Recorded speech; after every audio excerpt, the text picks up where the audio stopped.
আপনার কাছে আসতে চাই।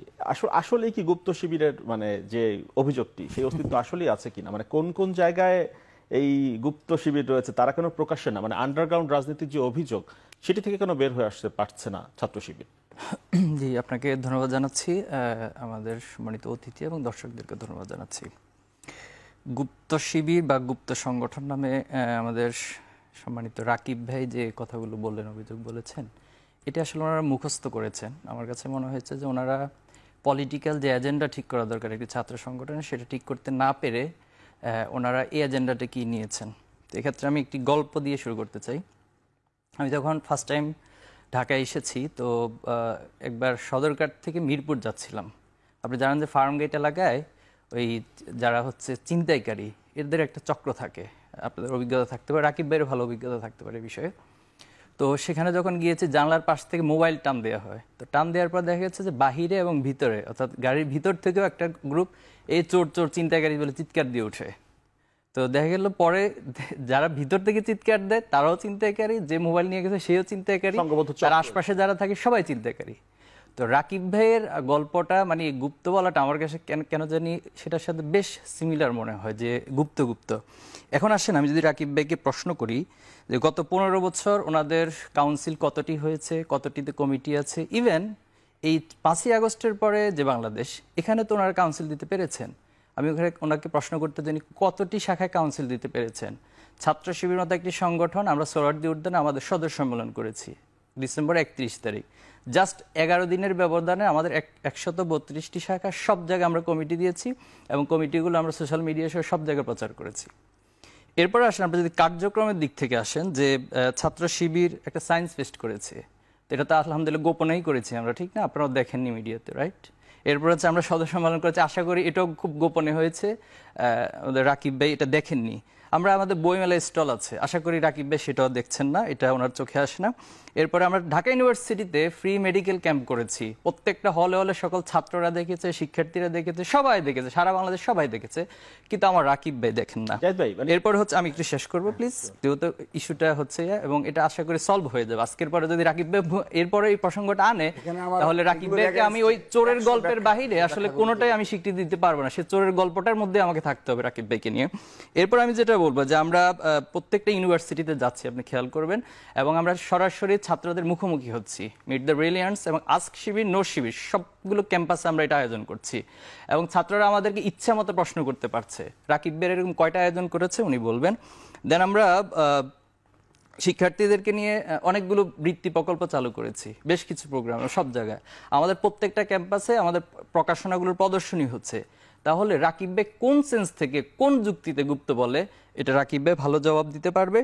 তবে ওনাদের যে রাজনীতি, ওনারা যেটা রাজনীতি করছেন, ওনারা আসলে গঠনমূলক রাজনীতির মধ্যে নেই। ওনারা হচ্ছে এক ধরনের আগের মতো দখলদারিত্ব এবং ফ্যাসিবাদ কায়েমের যে রাজনীতি, সেদিকে ধাবিত হচ্ছে। এবং আমরা ওনাদেরকে বারবার বোঝানোর চেষ্টা করেছি, 5ই আগস্টের পরে ওনাদের সাথে সাক্ষাৎ করে বুঝিয়েছি, এবং আমরা ইনডিরেক্টলি অনেকভাবে কৌশলে মেসেজগুলো দেওয়ার চেষ্টা করেছি। দেখুন, 5ই আগস্টের আগের রাজনীতি আর পরের রাজনীতি এক না, আপনারা আসুন, ভালো ধারায় আসুন, আমরা আপনাদেরকে সহযোগিতা করবো, আমরা মিলেমিশে রাজনীতি করি। এবং ছাত্র রাজনীতির প্রতি যে একটা তিক্ততা জন্ম নিয়েছে, একটা ট্রমা জন্ম নিয়েছে, এটা যদি আমরা ঐক্যবদ্ধভাবে কাজ না করি, সেটা দূর হবে না। আমাদের রাকিব ভাই গতকাল ওনাদের ছাত্র সংগঠন যে কাজটা করলো কুয়েটে, সেটা তো সারা মানে আমরা মিডিয়াতে সবাই দেখেছি স্পষ্ট, সেখানে ছাত্র দল কিভাবে সেটার সাথে যুক্ত ছিল এবং যুব দলের কারা সেটা, এবং আলহামদুলিল্লাহ রাকিব ভাই খুব শুরুতে স্বীকার করে নিয়েছেন যে যুব দল এবং স্থানীয় বিএনপি তারা সেখানে যুক্ত ছিল এবং তাদের হাতে দেশীয় অস্ত্র ছিল, এটা ফুটেজে সবাই দেখেছে।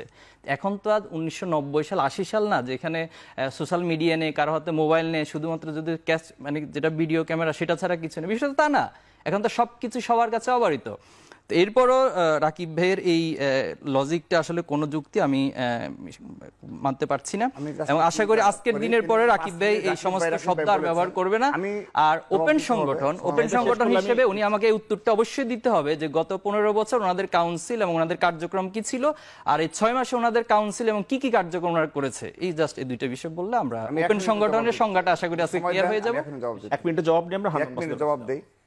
এই 15.5 বছরে আমি আজ থেকে 6 মাস আগে বক্তব্যে বলেছি, যদি শিবিরের সৎ সাহস থেকে আল্লাহকে তারা শুধু ভয় পায়, হাসিনাকে ভয় পায় না, তারাই বলেছে 15.5 বছরের কমিটির একটি নাম প্রকাশ করতে বলেন, ঢাকা বিশ্ববিদ্যালয় কমিটি প্রকাশ করতে বলেন, এত এত মানে মিডিয়াতে এসে আমি আসলে খুবই দুঃখিত হই।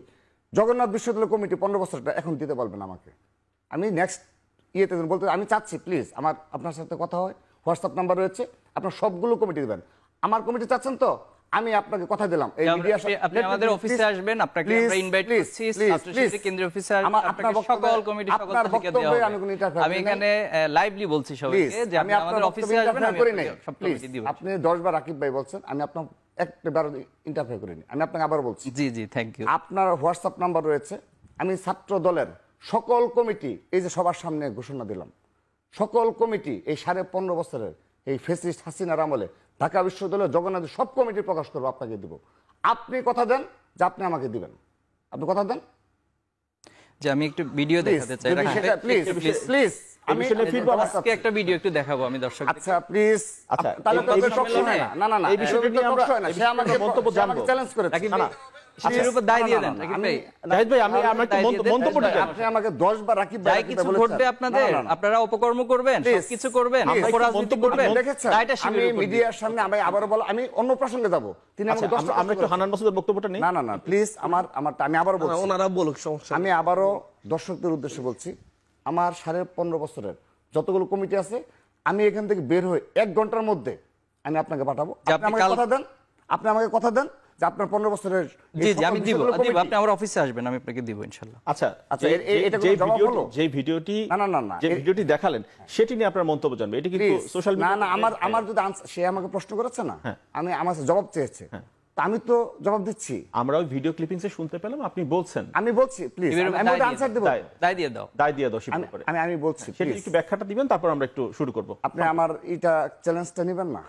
আমি তো এটা ব্যাখ্যা দেব, আমি তো কথা জি দিচ্ছি। জি নিয়েছি রাকিব ভাই, চ্যালেঞ্জ আপনি আমাকে দিবেন, আপনি একটু বলেন যে 1 ঘন্টার মধ্যে দিবেন, আমি দেব তো 1 ঘন্টার মধ্যে। দায় দিয়ে দাও নিয়ে একটু বলবেন প্লিজ, আমি অবশ্যই বলবো। দর্শকরা সবাই অপেক্ষা করছে আপনার এই শিবিরের দায় দিয়ে দাও নিয়ে। আমি এর জন্যই বলি যে গুপ্ত এবং এখানে অধিকাংশ ছাত্রলীগের নেতাকর্মী জড়িত করেন, তাদের কোনোদিন এই সাহস নেই কমিটি প্রকাশ করার। আমি স্পষ্টভাবে বলছি, ইতিহাস কখনো ক্ষমা করবে না, কোনো অপব্যাখ্যায় কাজ হবে না। আপনি আমাকে বলেছেন, আমি তো আপনাকে বললামই 15.5 বছরের কাউন্সিল সবকিছু আমি আপনাকে সরবরাহ। আচ্ছা, হান্নান মাসুদ, আমি কি সুযোগ পাবো? হ্যাঁ আমরা একটু হান্নান মাসুদের বক্তব্য। আমার মাত্র একটা প্রশ্নের জবাব দিলাম, তিনি তো আমাকে 10টা প্রশ্ন করেছেন। আপনি একটা আনসার দেন নাই, আমার একটা প্রশ্ন নিয়ে অ্যাড্রেস করেননি। একটু ঘুরে আমার কমিটির কথা আপনি বলেছেন না? করি। আচ্ছা, আমাদের কমিটির কথাই তো বলেছেন, তা আমি তো আপনাকে বললাম, আমি আবারও সবার সামনে ই করছি, 15.5 বছর হাসিনার আমলে সকল বিশ্ববিদ্যালয়ের কি কি কাজ করেছেন সকল বিশ্ববিদ্যালয়ের এটা কমিটি উপস্থাপন করে আমরা একটা চ্যালেঞ্জ নিই রাকিব ভাই, আসুন আগামীকাল টিএসসি তে অথবা যে কোনো একটা জায়গায় আপনারা 15 বছরের সকল কার্যক্রম সারা দেশে সকল শিক্ষার্থীর কাছে প্রকাশ করবেন, আমরা আমাদের সকল কার্যক্রম প্রকাশ করব, এবং এই 6 মাসে আপনারা কি করেছেন সেটা সকল শিক্ষার্থীদের কাছে আপনারা ওপেন প্রজেক্টরে দেখানোর ব্যবস্থা, প্রদর্শনের ব্যবস্থা করুন, আমরাও করি। এরপরে সাধারণ শিক্ষার্থীরা সিদ্ধান্ত নেবে কারা ওপেন সংগঠন আর কারা গুপ্ত সংগঠন। 15.5 বছরের তাদের কর্মীটাই চিনাইতে সাহস দেখায় না, তারা আমাকে আমার কর্মসূচি জানতে চায়। আপনি ঢাকা বিশ্ববিদ্যালয় কমিটি ঘোষণার পর ছাত্রলীগের সাথে সংযুক্ত থাকার পর 6 জনকে কেন আপনাকে বহিষ্কার করতে হয়েছে? এর উত্তর কি হবে? শেখ হাসিনা যেদিন প্রথম ক্ষমতায় নিয়েছে 2009 সালে, 6 জন ছাত্রলীগের সাথে যুক্ত থাকার কারণে কেন তাদেরকে বহিষ্কার করতে হয়েছে? এই উত্তর দিবেন প্লিজ। আমি প্রতিটি ঢাকা বিশ্ববিদ্যালয় কমিটি ঘোষণার পর 6 জন ছাত্রলীগের পোস্টদারী ছিল, তাদেরকে ওনারা বহিষ্কার করেছেন, এটা কিভাবে সম্ভব? আমি প্রতিটা প্রশ্নের জবাব দিতে। আচ্ছা, রাকিব ভাইয়ের কাছে আরো প্রশ্ন রয়েছে, জাহিদ ভাইয়ের কাছে রয়েছে, আমরা একটু হান্নান আমি কোনো আনসার পাইনি। আচ্ছা দর্শকরা পেয়েছে কিনা দর্শকরা কমেন্ট করবেন। আজকে এই যে আমার দুই পাশে দুইটা বড় সংগঠন যারা দীর্ঘ সময় ধরে ফ্যাসিস্টের বিরুদ্ধে আন্দোলন করেছে, প্রশ্নটা করে একটু হান্নান মাসুদ করবো। প্রশ্নটা সেটা হচ্ছে, বৈষম্য বিরোধী ছাত্র আন্দোলন কুয়েটে কি আসলেই কি কলুষিত করে ফেলেছে কিনা গুপ্ত শিবির, যে অভিযোগটি করলেন রাকিব ভাই? আমি সেটাই বলছি যে হচ্ছে আমাদের দুই পাশে দুইটা বৃহত্তম ছাত্র সংগঠন বাংলাদেশের, দুইটা ছাত্র সংগঠন দীর্ঘ সময় ধরেই হচ্ছে বাংলাদেশে ফ্যাসিবাদ বিরোধী আন্দোলন করেছে। আমি আমার ছোটবেলা থেকে দেখেছি মিছিল দিতে, স্লোগান দিতে, ছাত্র শিবির ছাত্রদল ভাই ভাই বাংলাদেশের ভয় নাই, এই স্লোগানগুলো দেখেছি। আমি 2014 নির্বাচনের আগে আমি মিছিল দেখেছি, একই ব্যানারে দুই পাশে দাঁড়িয়ে মিছিল দিচ্ছে। আমরা সেইরকম একটা পলিটিক্স আসলে বাংলাদেশে আশা করি। আমরা দেখেছি হচ্ছে চট্টগ্রাম কলেজে শিবির ছাত্রদল পাল্টা হামলা হয়েছে। আমরা দেখছি যে হচ্ছে আপনার এই কুয়েটে এটা নিয়ে প্রশ্ন উঠছে, এটা যদিও হচ্ছে আমাদের চোখে যেটা হচ্ছে সাধারণ শিক্ষার্থীদের সাথে ছাত্র দলের সংঘাত, তো হচ্ছে বিভিন্ন জায়গায় যে ধরনের সংঘাতগুলো হচ্ছে দায় চাপানোর কিংবা দায় এড়ানোর রাজনীতি, এই দায় চাপানো আর দায় এড়ানোর রাজনীতি কিন্তু এই যে 2024-এ এসে আসলে হচ্ছে এই দেশের মানুষ গ্রহণ করবে না। আমি বলবো যে হচ্ছে দায় চাপিয়ে কিংবা দায় এড়িয়ে বাংলাদেশে যদি রাজনীতি করতে চান তাহলে মাথায় একটা বিষয় রাখতে হবে যে এখন প্রতিটি মানুষের হাতে একটি মোবাইল রয়েছে, প্রতিটি জায়গায় কোথায় কোথায় সিসি ক্যামেরা আছে তাও হচ্ছে কিন্তু এখন সকলের জানা নেই। যার ফলে কি হয়, আপনি হচ্ছে গুলি করছেন কিন্তু গুলির সামনে থেকে আপনার ছবিটা তুলে ফেলা হচ্ছে যে গুলি হাতে আপনি গুলিটা করছেন। আপনি ছাপাতি নিয়ে হাঁটছেন, সেই আপনার সামনে থেকেই ছবি চলে আসতেছে, ভিডিও চলে আসতেছে যে আপনি ছাপাতি নিয়ে হাঁটছেন, আচ্ছা, ছাপাতি নিয়ে ঢুকাচ্ছেন। যদি তাদের অভিযোগ ধরে একটু প্রশ্নটা করি যে আজকে যেটি শুনলাম আমরা টিএসসিতে যখন প্রেস কনফারেন্স হলো সেখানে কিন্তু স্পষ্ট তারা যেটি বলছেন যে বৈষম্য বিরোধী যে কমিটি রয়েছে সেই কমিটির ওমর ফারুকের কথা বলা হচ্ছে, তিনি আহ্বায়ক, তিনি তার আসলে ছাত্র ভিডিও সহ দেখিয়েছে। হ্যাঁ 3 যে সমর্থক ছিল তাদেরকে ধর বলে আসলে তেড়ে যান। এই বিষয়ে কি আপনারা খোঁজ নিয়েছেন কি আসলে কি তাদের উস্কানিটা হয়েছে? আমি একটু শেষ করছি। আমি হচ্ছে এই যে দায় চাপানো আর দায় এড়ানোর, আমি ভাবছি যে হচ্ছে এই জায়গায় এসে সেখানে যে 10-15 জন লোককে আমরা আসলে অস্ত্র হাতে দেখেছি, কোন বিষয়টা ধর মারি কিল ঘুষি এই ইস্যুটা সবচাইতে বড় নাকি হচ্ছে দা ছাপাতি ভোটি নিয়ে কোপাইতে আসা সেই ইস্যুটা বড়? আমি ভেবেছিলাম যে ঢাকা বিশ্ববিদ্যালয়ে সেখানে বসে ওনার যখন হচ্ছে ভিডিও দেখাচ্ছিলেন তখন হচ্ছে যে 15-20 জনের হাতে দা ছাপাতি ভোটি দেখা গিয়েছে, তাদের ভিডিওটা দেখিয়ে এদের পরিচয়টা উনি ফাঁস করার কথা ছিল। কিন্তু সেই জায়গা থেকে দেখা যাচ্ছে কে ধর বলেছে সেটা প্রকাশ করে মূলত হচ্ছে ওই যে দা ছাপাতি হাতে যারা আছে তাদেরকে আড়াল করার চেষ্টা হচ্ছে। কিন্তু সেই পরিচয়গুলো কিন্তু চলে এসেছে। গত রাতে আমরা দেখেছি হঠাৎ করে যাচ্ছে ছাপাতি হাতে যাকে দেখা গিয়েছে তাকে যুব দলের সহসভাপতি যখন বলা হয়েছে কিন্তু হচ্ছে অস্বীকার করা হয়েছিল যে এটা 2014 সালের ছবি, কিন্তু পরবর্তীতে দেখা গিয়েছে যে এটা গতকালকেরই ছবি এবং সেই বিষয় জেনে যুবদল একজনকে বহিষ্কার করেছে। কিন্তু সেখানে তো একজন ছিল না, বাকিরাও ছিল। যেখানে এই ক্যাম্পাসের ভিতরে আসলে কাদের আহ্বানে আমরা তো এই স্পষ্টতা যে হচ্ছে সেখানে ধরেন হচ্ছে ওই যে ওমর ফারুক বলেন আরো কিছু শিক্ষার্থী বলেন তারা ধরেন হচ্ছে ছাত্রদের উপর হামলা করলো, ছাত্র 4-5 জনকে পিটালো, হাত দিয়ে পিটাইছে না তো লাঠি হাতে পিটাইছে।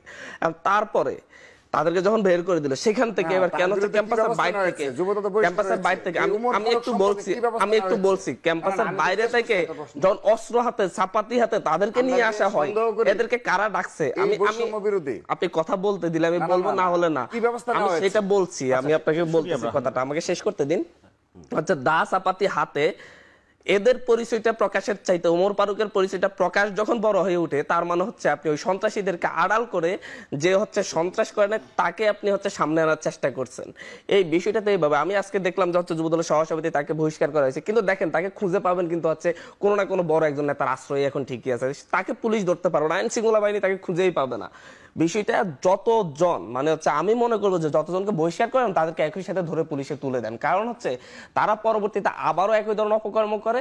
তাদের বিরুদ্ধে যখন হচ্ছে প্রশাসন কোনো ব্যবস্থা নিতে যায় তখন আমি বিভিন্ন জায়গায় আমার প্রমাণ পেয়েছি। আমার নিজ উপজেলা একজন বহিষ্কৃত নেতাকে যখন হচ্ছে নেতার বিরুদ্ধে পুলিশ যখন মামলা নিচ্ছে তখন হচ্ছে জেলা সভাপতি পরিচয় দিয়ে ফোন দিয়ে পুলিশকে ধমকানো হচ্ছে ওর বিরুদ্ধে কেন মামলা নিচ্ছেন। তো এই জাতীয় বিষয়গুলো ঘটছে। পাশাপাশি হচ্ছে ওমর ফারুকের যে বিষয়টা আজকে ওনারা যখন উপস্থাপন করেছেন আমরা কিন্তু এর আগে এই বিষয়টা জানতে পারিনি। আমরা তখন একটা মিটিং এ ছিলাম, সেখান থেকে সরাসরি এখানে এসেছি। আমরা এই ব্যাপারে অবশ্যই ব্যবস্থা নিব, আমরা এটাকে তদন্ত করে দেখবো আসলেই আমাদের যে ওমর ফারুক যে কমিটিতে আছে সেই ব্যক্তি কিনা নাকি অন্য ব্যক্তি। আমি যতটুকু খোঁজ খবর নিয়েছি হচ্ছে এই ওমর ফারুক আর সেই ওমর ফারুকের মধ্যে পার্থক্য ভিন্নতা রয়েছে, নামের মিল রয়েছে, কিন্তু তারপরে এটা আমরা এখনো তদন্ত করার সুযোগ পাইনি। আমরা পরিপূর্ণ তদন্ত করে অবশ্যই আমরা ব্যবস্থা নিব। না এটা তো বললেন, এখন যেহেতু অভিযোগ আমাদের কাছ থেকে এসেছে আজকে সন্ধ্যায় অভিযোগ এসেছে আমাদের কাছে, না আপনারা অভিযোগ এসেছে সোশ্যাল মিডিয়া থেকে, সেটা আমরা তখন জানতে পেরেছি। আপনারা এখন বলছেন যে আমরা তখন থেকে জানতে পারলাম যে এটা বৈষম্যবিরোধী ছাত্র আন্দোলন ওমর ফারুক নয়। আমরা জানতে পেরেছি বৈষম্যবিরোধী ছাত্র আন্দোলন ওমর ফারুক নয়, কিন্তু এখন যেহেতু আপনি আবার বলেছেন আমরা আরেকবার এটাকে তারপরে আমাদের একটু বিরতির সময় আছে, একটু বিরতি নিয়ে ফিরে আসি, বাকি আলাপে দর্শক বিরতির পর আবারও ফিরছি এখন প্রকাশে।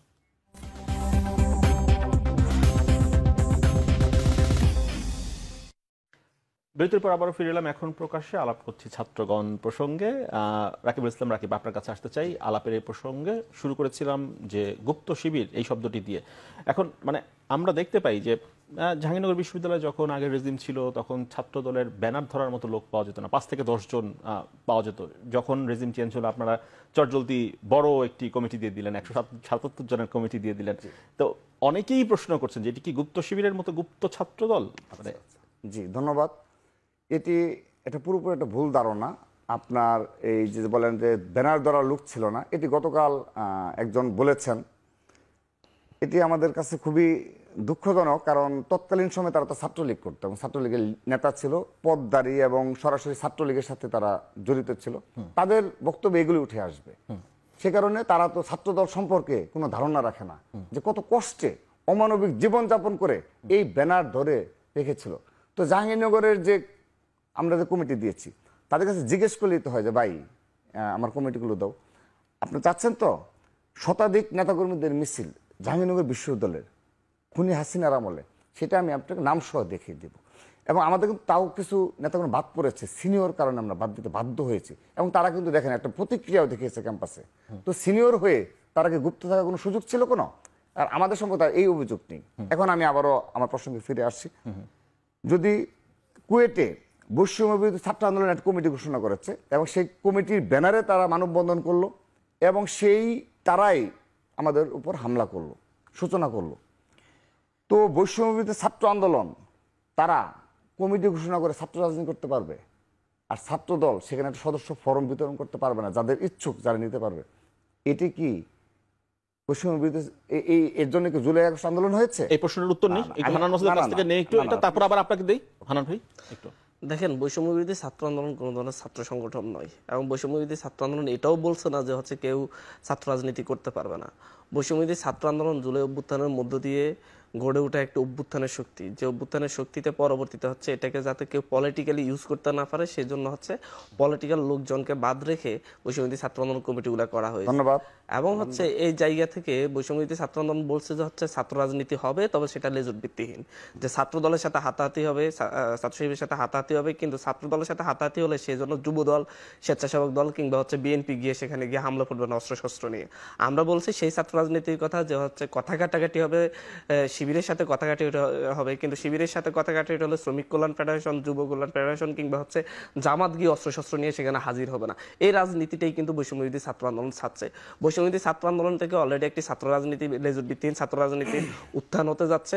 সেই ছাত্র রাজনীতি তারা ছাত্র রাজনীতি করবে, তারা বলছে যে হচ্ছে তারা হল কমিটি দিবে না, অনুষদ কমিটিগুলো দিবে না, কারণ হচ্ছে এই জায়গাগুলো পড়াশোনার জায়গা, সেখানে রাজনীতি তারা করবে না, তারা রাজনীতি করবে হচ্ছে এর বাইরে গিয়ে। সেই জায়গা থেকে আমরা নতুন একটা রূপরেখার কথা বলছি, যে হচ্ছে ছাত্র রাজনীতির জন্য অবশ্যই একটি নতুন রূপরেখা লাগবে।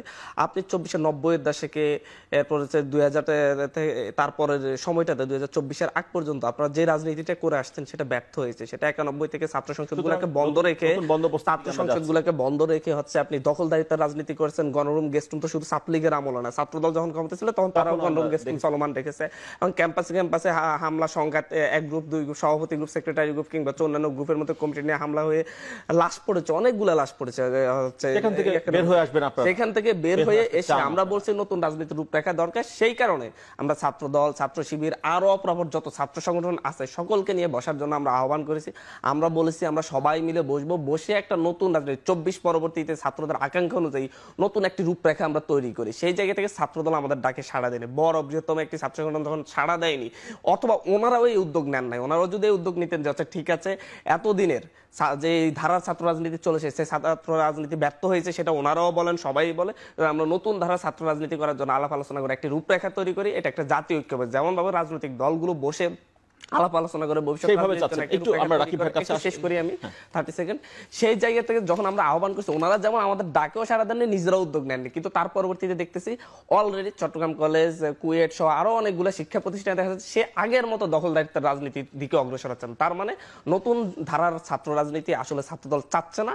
যদি চাইতো তাহলে এখনো সময় আছে, যে ওনারাই ডাকুক যে আমরা নতুন ধারার ছাত্র রাজনীতির জন্য সকলের সাথে বসে আমরা একসাথে আলাপ আলোচনা নতুন রূপরেখা তৈরি করি। ওনারা যদি সেই রূপরেখা তৈরি উদ্যোগ নেন, আমরা আমাদের জায়গা থেকে আমরা সবাই যাব, আমি আশা করি শিবিরও যাব, সব ছাত্র সংগঠন যাব, ওনাদের আলোচনায় বসে আমরা প্রয়োজন রূপরেখা তৈরি করি যে আগামী রাজনীতি, ছাত্র রাজনীতি কেমন হবে, হলগুলোতে কমিটি দিবেন নাকি দিবেন না, অনুষদ ভিত্তিক হবে নাকি হবে না, এবং হচ্ছে দলের একটা ছাত্র বিষয়ক সম্পাদক থাকবে কিনা, যে দলের সভাপতি কে হবে, সেক্রেটারি কে হবে ঠিক করে দিবে। আবার হচ্ছে ওই দলের ছাত্র সংগঠনের সভাপতি সেক্রেটারিকে চাইলেই মূল দলের চেয়ারপারসন এটাকে বহিষ্কার করতে পারবে অথবা কাউকে নিয়োগ দিতে পারবে, এরকম মানে কোম্পানির মালিকানার মতো ছাত্র সংগঠন চললো তো ভাই বাংলাদেশের ছাত্রদের কল্যাণে কাজ হবে না, মূল রাজনৈতিক দলের কল্যাণে কাজ হবে। এখন কোম্পানির মালিক এমডি ঠিক করে দিবে যে আমার অমুক সেক্টরে কে প্রধান হবে, কে দ্বিতীয় হবে, তারপরে কর্মচারী কে হবে, আমি ডাকলে লাঠি নিয়ে দৌড় দিবে, আমি ডাকলে রাস্তা অবরোধ করে দিবে। মানে এইরকম জায়গা থেকে কোম্পানির মালিকানা ভিত্তিক ছাত্র সংগঠনের বাইরে গিয়ে ছাত্রদের স্বতন্ত্র অবস্থান দরকার প্রতিটা আমি ভাইকে বলবো যে আপনাদের আসলে হচ্ছে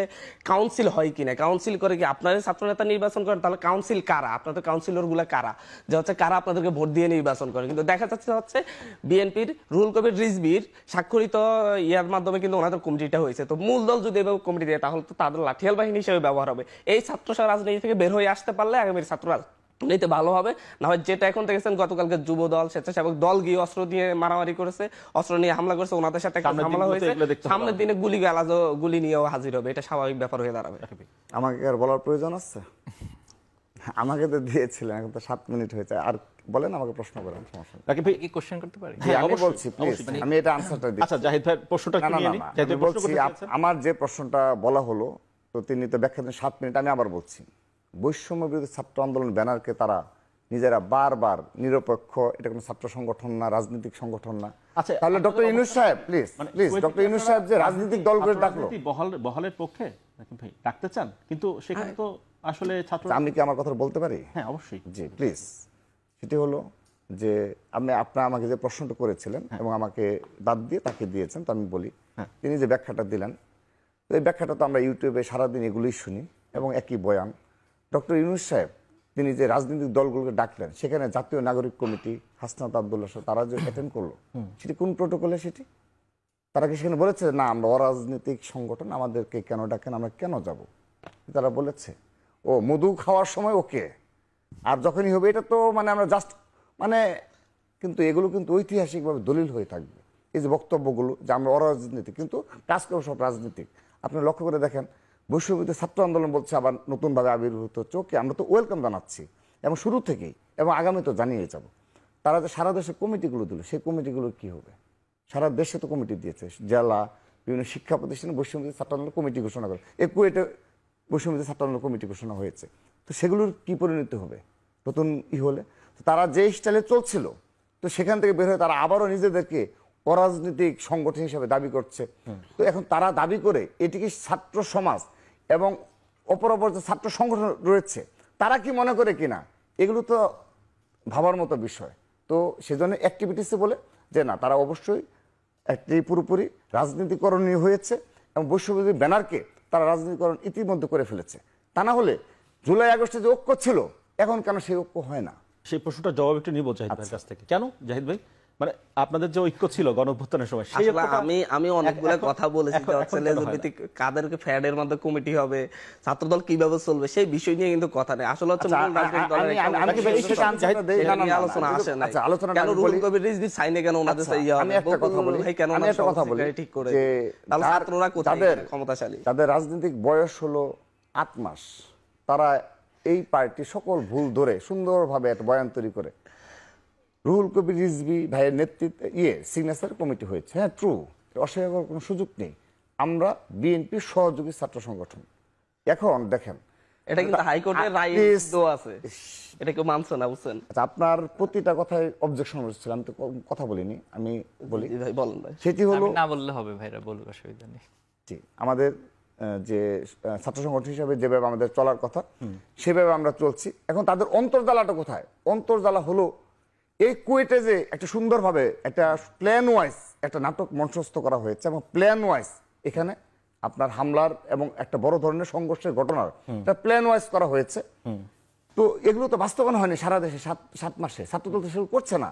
বাংলাদেশে কোনো একটা শিক্ষা প্রতিষ্ঠানে রুম দখলে কোনো অভিযোগ নাই, সিট দখলে কোনো অভিযোগ নাই, কোনো সন্ত্রাসী চাঁদাবাজির কোনো ক্যাম্পাসে অভিযোগ নাই। আমি তাদেরকে চ্যালেঞ্জ ছেড়ে দিলাম, যদি বলে আমি শেরেবাংলা কৃষি বিশ্ববিদ্যালয় থেকে গতকালকে অভিযোগ জানানো হয়েছে যে হলের রুমে ডেকে হল মানে একজনকে সিট ছেড়ে দিতে বলা হয়েছে। আমি মিডিয়ার সামনে প্রকাশ্যে বলতেছি, প্রকাশ্যে গতকালকে অভিযোগ আমি চাই এবং হচ্ছে আমরা মানে হচ্ছে আমাদের একটা দেখেছি আমি ডকুমেন্টেশন গত 1.5 মাসে 177টা জায়গায় ছাত্র দলের ভিতরে 77টা বিষয় মানে যে প্রশ্নটা করলো আমি কি সেগুলো আনসার দিতে পারি? যদি অনুমতি দেন তাহলে দেবো, আর যদি বলতে থাকেন বলেন। আপনি অনুমতি দেন তাহলে বলবো, অনুমতি নিয়ে আমি বলি লেট মি ফিনিশ। শেরে বাংলার আমি আপনার এই টক শোর মাধ্যমে চ্যালেঞ্জ করে বলছি, আমি ইতিমধ্যে তিনি বলেছেন, আমি তাকেও বলেছি যে আমি দেবো, সেও যেন দেয়। আমি আপনাকে চ্যালেঞ্জ দিলাম, শেরে বাংলা না শুধু বাংলাদেশের সকল হাজার হাজার শিক্ষা প্রতিষ্ঠান এবং অধিকাংশতে আমাদের সাংগঠনিক স্ট্রাকচার রয়েছে।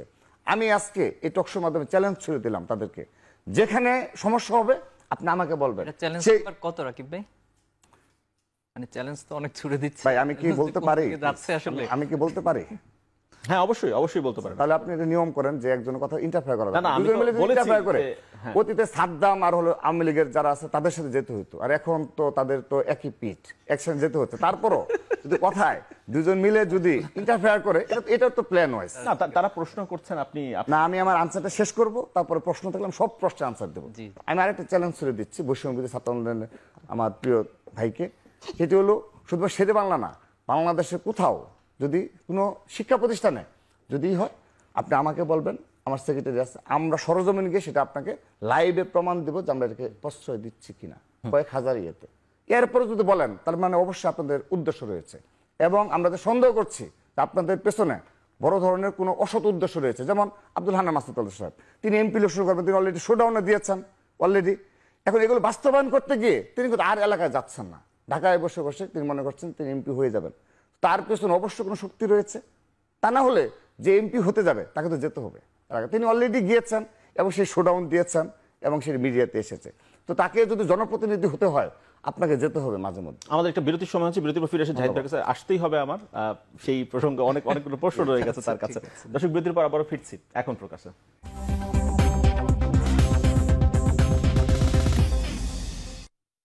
বিরতির পর আবারও ফিরে এলাম এখন প্রকাশে। জাহিদ ভাই, আপনার কাছে আসছে এবার অনেকগুলো প্রশ্ন। সেটি হচ্ছে যেটি ধারণা করা হচ্ছে বা বলা হচ্ছে অনেক ক্ষেত্রে যে কুয়েটে যেটি হলো যে আমরা দেখলাম যে ভিসিকে অবরুদ্ধ করে রাখা হলো লম্বা সময় ধরে, সেখানে বলা হচ্ছে রাজনীতি করা যাবে না। এই রাজনীতি বন্ধের জন্য যেই অবস্থাটি তৈরি করা হলো সেটিও কি এক ধরনের রাজনীতি কিনা, সেটি এক ধরনের প্রশ্ন। আবার আরেক ধরনের প্রশ্ন আসছে যে আমরা দেখেছি যখন গণ অভ্যুত্থানের আগের সময়ে তখন কোনো কিছু হলেই শিবির ট্যাগ দিয়ে দেওয়া হতো, দিয়ে দায় চাপিয়ে দেওয়া হতো। তো এই গণ অভ্যুত্থানের 7 মাস পরে এসে আমরা আবার সেই একই ধরনের রাজনীতি দেখতে পাচ্ছি। এ বিষয়ে আপনাদের অবস্থান কি বা বক্তব্য কি থাকবে? জি, আপনাকে ধন্যবাদ।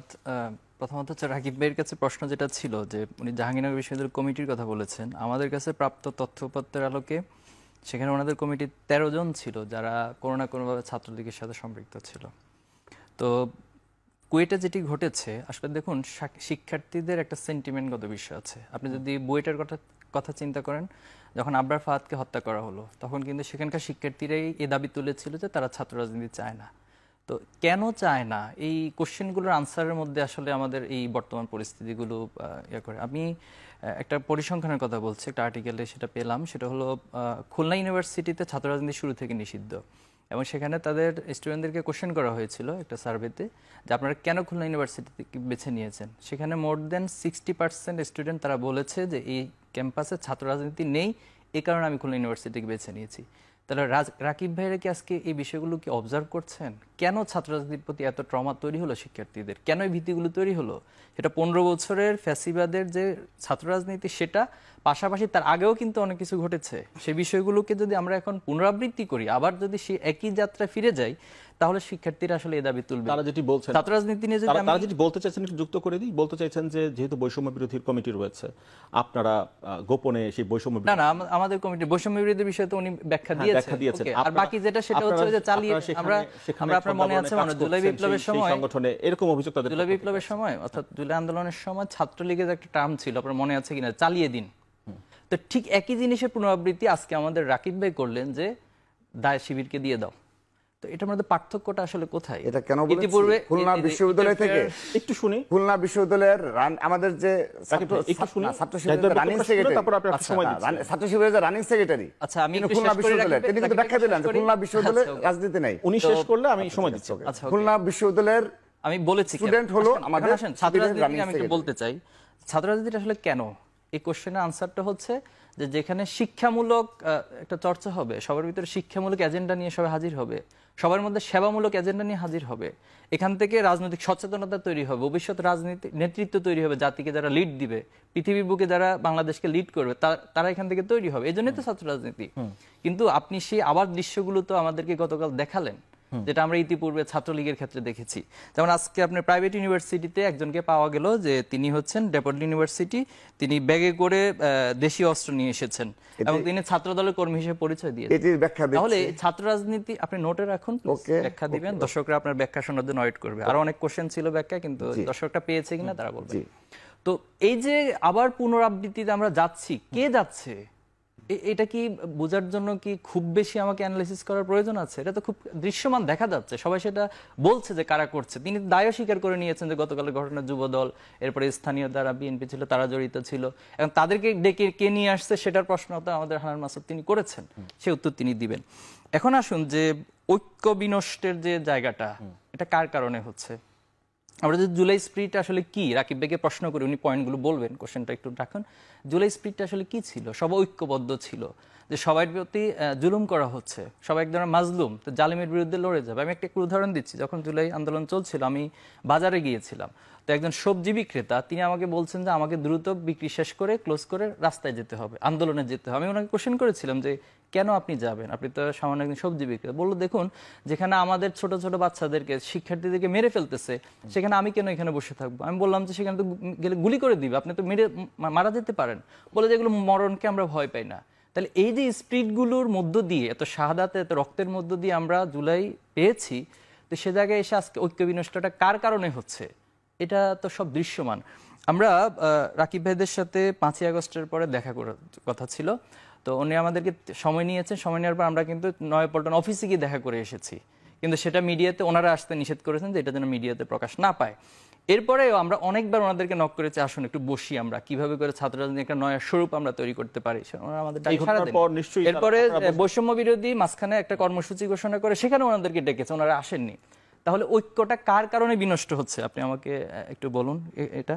তো এই জায়গাগুলো আমার মনে হয় যদি আমরা একটু যদি নয়া স্বরূপে যেতে না পারি, নয়া স্বরূপে যেতে না পারি, তাহলে ছাত্রদের দ্বারা প্রত্যাখ্যিত হবে। তাহলে আমরা ছাত্রদের লক্ষণটা দেখলাম, সামনে আমরা হয়তো বা বড় ধরনের রোগাক্রান্ত অবস্থা দেখতে পাবো। রাকিব ভাই, এই প্রশ্নের জবাবটা নিয়ে আলোচনা শেষ করতে চাই। যদি অনুমতি দেন জবাব দিতে চাই। তিনি বলেছেন যে কেন ঐক্যটা বিনষ্ট হচ্ছে, খুব সংক্ষেপে। আমরা তো আবারও বলছি, আমরা সন্দেহ করছি যে তাদের এই তারা ডাকছেন, আপনাদের আমন্ত্রণ জানাচ্ছেন, আপনারা সাড়া দিচ্ছেন না। জি জি, এটা বলছি যে আমরা সন্দেহ করছি যে তাদের কমিটিতে সর্বশেষ যে কমিটিগুলো ছিল সবগুলো অধিকাংশ ছাত্রলীগের নেতাকর্মী। আপনি একটা প্রমাণ দেখান। আমি ঢাকা বিশ্ববিদ্যালয়ের আপনারা বহিষ্কার করেছেন, আপনাদের স্বীকৃত ছাত্রলীগ জাহাঙ্গীরনগরের 13 জন স্বীকৃত ছাত্রলীগ। আমরা স্বীকার করি ঢাকা বিশ্ববিদ্যালয়ের তাদের রাজনীতি কি দর্শকরা বুঝতেছে না? এই জেনারেশনকে এত বোকা কেন ভাবছেন? রাকিব ভাই, 1 মিনিটে শেষ করি আমরা দ্রুত। ঢাকা বিশ্ববিদ্যালয়ের আমার জেনারেল স্টুডেন্টদের নিকট ছেড়ে দিলাম, ঢাকা বিশ্ববিদ্যালয়ের শিবিরের সেক্রেটারি, জগন্নাথ বিশ্ববিদ্যালয়ের প্রেসিডেন্ট, তারা সরাসরি ছাত্রলীগের পোস্টধারী নেতা। আমি বলে দিচ্ছি, এবং তারা স্বীকারও করছে, এবং তিনি বলেছেন যে না, তিনি জানতেন না যে এই কমিটিতে রয়েছেন। তো যা হোক, সেটি গেল। এখন তারা যখন এখন পর্যন্ত আই থিংক 20 বার অর্থাৎ 20 বারের অধিক ওনার সাথে, ওনার সেক্রেটারির সাথে বসে এই ব্যাখ্যাগুলো দেওয়া হয়েছে, এবং আপনি যদি এখনো সার্চ করেন অধিকাংশ মিডিয়াগুলোর সেইগুলো পাওয়া যাবে, আছে এই ব্যাখ্যা আছে। কিন্তু বারবার আমি তো সুযোগ দিচ্ছি, কিন্তু তার মানে যে পিছনে ফিরে যাওয়া, আবার সে আগের রাজনীতি, আবার সে ফ্যাসিবাদ কায়েম, এটা নিয়ে তো আসলে নতুন বাংলাদেশ গড়া পসিবল না। ঠিক আছে, আমি আমার বক্তব্য সামান্য একটু বলতে পেরেছি। তিনি বলেছেন ওকে, তিনি যদি খুশি থাকেন কোনো সমস্যা নেই। আমি আমার বক্তব্য দুটি শেষ করে দিচ্ছি। খুলনা বিশ্ববিদ্যালয় ছাত্র রাজনীতি নিষিদ্ধ, এবং এক্ষেত্রে তিনি আবার সাফাই গেলেন যে খুলনা বিশ্ববিদ্যালয় কেন ছাত্র রাজনীতি নিষিদ্ধ। সাফাই কেন? আমার এটা আমার সার্ভের রিপোর্ট, না ঠিক আছে, আমার সাফাই গাওয়া না, আমি রিপোর্ট যেটা পেয়েছি সেটা। সরি, আচ্ছা, হান্নান ভাই, আপনার কাছ থেকে শেষ করতে চাই আলাপটা। সেটা হচ্ছে মানে এই যে ছদ্মাবরণের যে অভিযোগটা আসছে, পাল্টা অভিযোগ, মানে ছাত্রলীগ, ছাত্র শিবির। ভাই একটি কথা শুধু বলি, ছাত্র দলের আমি লাইভে বলি, এই যে শিষ্টাচার থাকা উচিত, ছাত্র শিবির প্রদর্শন করে কথা বলা উচিত। এই অভিযোগ, পাল্টা অভিযোগ কি যে ঐক্যের যে সুসংগত অবস্থান সেটি কি বিনষ্ট করছে? দেখেন, অভিযোগ ছাত্র দলের বিরুদ্ধে আছে, ছাত্র শিবিরের বিরুদ্ধে আছে, আবার বৈষম্যের বিরুদ্ধেও দেওয়া হচ্ছে। যেমন হচ্ছে ভাই বললেন যে ছাত্র শিবিরের সেক্রেটারি ছাত্রলীগের ছিল, কিন্তু হচ্ছে ঢাকা বিশ্ববিদ্যালয়ে 7 জনকে বহিষ্কার করতে হয়েছে সমালোচনার কারণে ছাত্রলীগ থেকে, জাহাঙ্গীরনগর বিশ্ববিদ্যালয়ে 13 জনের আমরা নেক্সট টাইম পেলে বৈশাখ করবো। এবং হচ্ছে এরকম ভাবে হচ্ছে আসলে বিভিন্ন জায়গায় হচ্ছে, এটা বাস্তব আমরা জানতে পারি। কিন্তু কথা হচ্ছে এটার কারণে আপনাকে হচ্ছে এক টেবিলে বসবেন না, একসাথে খাবেন না, এবং হচ্ছে আগের ধারার রাজনীতি চালিয়ে নেওয়ার জন্য সুকৌশলে এড়িয়ে যাবেন, এটা হচ্ছে না। আমি তো ভাইকে বলছি যে আপনারা আহ্বান করুন যে আগামী রাজনীতি, ছাত্র রাজনীতি কিভাবে হবে, আমরা সবাই মিলে এটা পরিবর্তনের জন্য কাজ করবো, রূপরেখা তৈরি করবো। ছাত্রদল লিডিং হিসেবে যদি আহ্বান করে আমরা সবাই যাব। আমরা মনে করি বাংলাদেশে আগামীর জন্য সুন্দর ছাত্র রাজনীতির জন্য নতুন রূপরেখা দরকার, এটা তৈরি করতে হবে।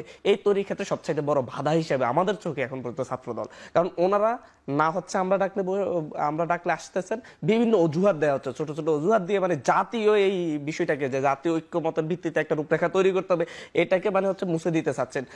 ছাত্র শিবির গুপ্ত রাজনীতি করে, ছাত্রদল ছাত্রলীগ নিয়ে রাজনীতি করে, সন্ত্রাসী রাজনীতি করে, এবং বৈষম্য বিরোধী সেদিন কেন হচ্ছে ডক্টর ইউনূসের ওখানে সাথে সাক্ষাৎ করতে গিয়েছেন, এই সকল কোশ্চেন তুলে না, এই ছোট বিষয়গুলোকে নিয়ে ওনারা আসলে আগামীর ছাত্র রাজনীতি কেমন হবে সেটা ঠিক করতে আমরা প্রত্যাশা করব যে ওনাদেরকে প্রত্যাশা করব যেভাবে লাঠিয়াল বাহিনী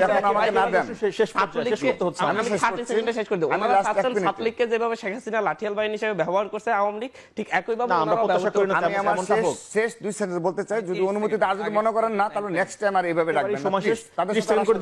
আমি সিসি ক্যামেরা ফুটেজ রয়েছে কুয়েটে, তো আমরা অনুরোধ জানাচ্ছি বিনীতভাবে ওই সিসি ক্যামেরা ফুটেজ বিশ্লেষণ করে ঘটনার সূত্রপাত, কারা কার উপর হামলা করলো, প্লিজ আমি এটা আইন শৃঙ্খলা রক্ষাকারী বাহিনী এবং তাদেরকে সোচ্চার হওয়ার জন্য আহ্বান দিচ্ছেন। জাহিদ ভাই 30 সেকেন্ড প্লিজ। আমি দরকার ভাই, আমি আপনাকে একদম একটু 30 সেকেন্ড আমরা একটু নেই, শেষ করতে হবে অনুষ্ঠান। নিশ্চয়ই আলাপের সুযোগ সামনেও থাকবে। জাহিদ ভাই 30 সেকেন্ড শেষ করুন। আমরা কেন মুক্ত রাজনীতি নিয়ে কথা বলি? তিতুমির কলেজে যিনি সময় নেই জাহিদ ভাই। ছাত্রদল বিএনপির আদর্শকে ওন করে কিনা, লালন করে কিনা, এটি ছাত্রদলকে ক্লিয়ার করা দরকার। বিএনপি কোন ধারার রাজনীতি বাংলাদেশ শুরু করেছিল, কিন্তু আজকে 2025 সালে এসে